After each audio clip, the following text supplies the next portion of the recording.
ভোটের আগে সমুদ্রগড়ে রণক্ষেত্র, মিছিল ঘিরে তৃণমূল বিজেপির সংঘর্ষ, জখম একাধিক। ভোটের মাত্র দুদিন আগে পূর্ব বর্ধমানের সমুদ্রগড়ে তৃণমূল কংগ্রেস ও বিজেপি কর্মীদের মধ্যে তীব্র সংঘর্ষে উত্তপ্ত হয়ে উঠল এলাকা।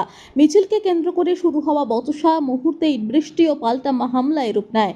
সোমবার বিজেপির পূর্ব নির্ধারিত মহামিছিল সমুদ্রগড়ের দিকে এগোচ্ছিল।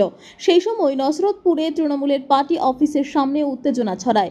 অভিযোগ, তৃণমূল কর্মীরা জয় বাংলা স্লোগান দিতে থাকেন এবং মিছিল লক্ষ্য করে ইট ছোড়া হয়। এরপরই পরিস্থিতি নিয়ন্ত্রণের বাইরে চলে যায়। পাল্টা হামলার অভিযোগে বিজেপি কর্মীরাও জড়িয়ে পড়েন সংঘর্ষে। দুপক্ষের মধ্যে শুরু হয় ধস্তাধস্তি ও মারপিট।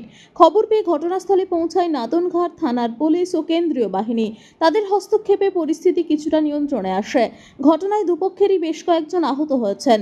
তৃণমূলের অমল হালদার ও শানশা আলী শেখ কালনা মহকুমা হাসপাতালে ভর্তি। অন্যদিকে বিজেপির কমল দাস ও সৌভিক পানও চিকিৎসা নিয়েছেন একই হাসপাতালে। ঘটনাকে কেন্দ্র করে শুরু হচ্ছে তীব্র রাজনৈতিক চর্চা। তৃণমূলের দাবি, তারা পার্টি অফিসে থাকাকালীন বিজেপি কর্মীরা অতর্কিতে হামলা চালায়। পাল্টা বিজেপির অভিযোগ, তারা সংখ্যায় কম থাকলেও তৃণমূলের বহু কর্মী একজোট হয়ে আক্রমণ চালিয়েছে। ভোটের মুখে এই সংঘর্ষ ঘিরে সমুদ্রগড়ে চরম উত্তেজনা। নিরাপত্তা ব্যবস্থা নিয়ে নতুন করে প্রশ্ন উঠতে শুরু করেছে। পূর্বস্থলী দক্ষিণ বিধানসভা কেন্দ্রের যিনি বিজেপি প্রার্থী সম্মানীয় পানকৃষ্ণ তপদার মহাশয়ের নেতৃত্বে আমরা আজকে টোটো করে ব্যাপক পরিমাণে একটা মিছিল করছিলাম, ব্যাপক টোটো জমায়েতের মধ্য দিয়ে।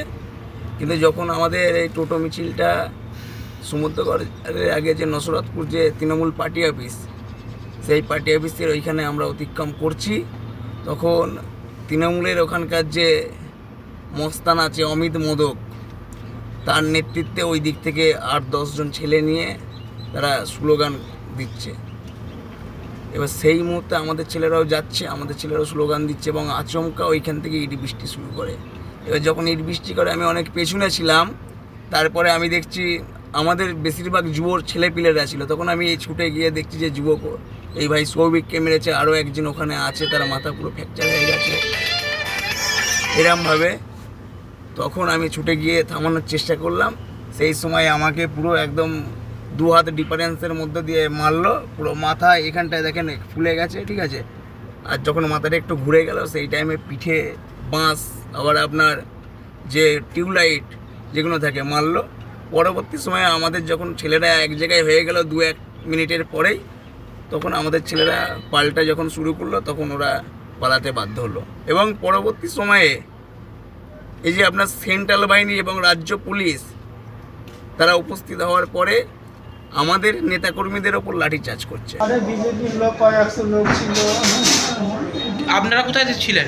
আমরা তৃণমূল পার্টি অফিসের সামনে ছিলাম। দিয়ে ওরা চড়া হয়ে হামলা করে, এই পাথর দিয়ে মাথায় মারে, তারপরে রড দিয়ে হামলা করে।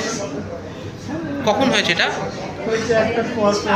মানে আপনি ওখানে পার্টি অফিসে, আপনারা কি তৃণমূল কর্মী?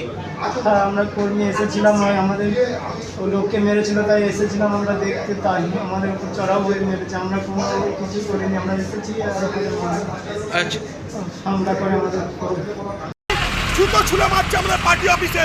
সেই বিরোধিতা করতে গিয়ে অমল হালদারকে আজকে রক্ষা করতে হবে।